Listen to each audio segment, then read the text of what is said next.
ان سب میں سے بڑی چیز جو ہے خوف خدا ہے۔ ان میں سے سب سے بڑی بات یہ ہے کہ روزہ رکھنے کے بعد ہر وقت اللہ کا خوف رہے اور اللہ تعالی ہماری اس عبادت کو قبول کرے۔ کہتے ہیں کرو تب بھی خدا سے ڈرو، نہ کرو تب بھی خدا سے ڈرو۔ ایک صحابی کی روایت ہے کہ ایک صحابی اکثر جملہ کہا کرتے تھے، دہراتے تھے، فرماتے تھے کہ لوگ قیامت کے دن اللہ یہ اعلان کر دے کہ آج سب کے سب جنت میں جائیں گے، صرف ایک ہی آدمی ہے جس کو میں جہنم میں بھیجوں گا۔ فرمایا میں اللہ کے قہر سے اتنا ڈرتا ہوں کہ شاید جہنم میں وہ جانے والا میں تو نہیں ہوں کہیں۔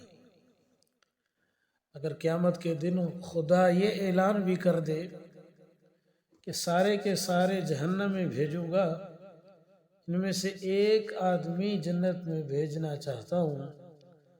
فرمایا مجھے رب کی رحمت سے اتنی امید ہے کہ جنت میں جانے والا کہیں میں تو نہیں ہوں گا۔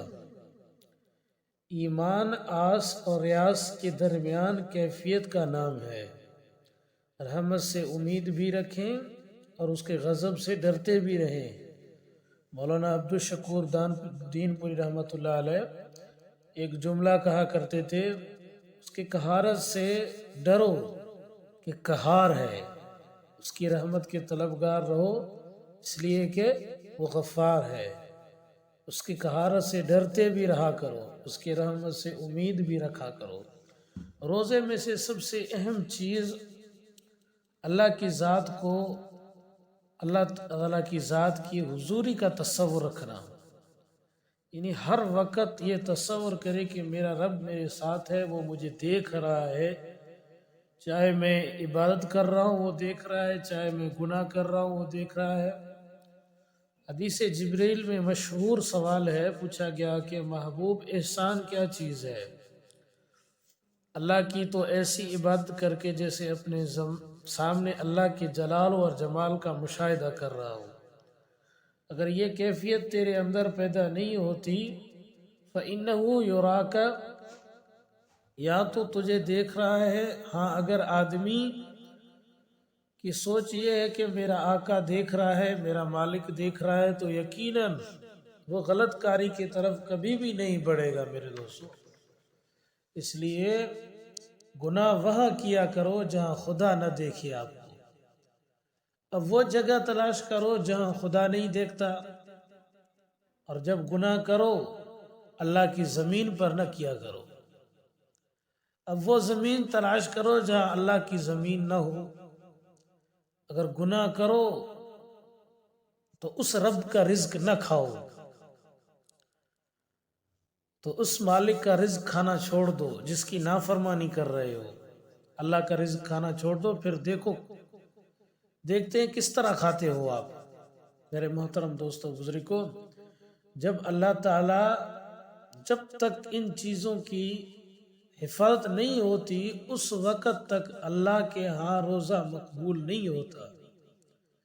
ایک حدیث میں ہے کہ حضور علیہ السلام نے فرمایا بہت سارے روزے دار ایسے ہیں جو پورا دن بھوکا اور پیاسا گزارتے ہیں، لیکن شام کو سوائے بھوک اور پیاس رہنے کی کوئی فائدہ نہیں ہوتا ان کو۔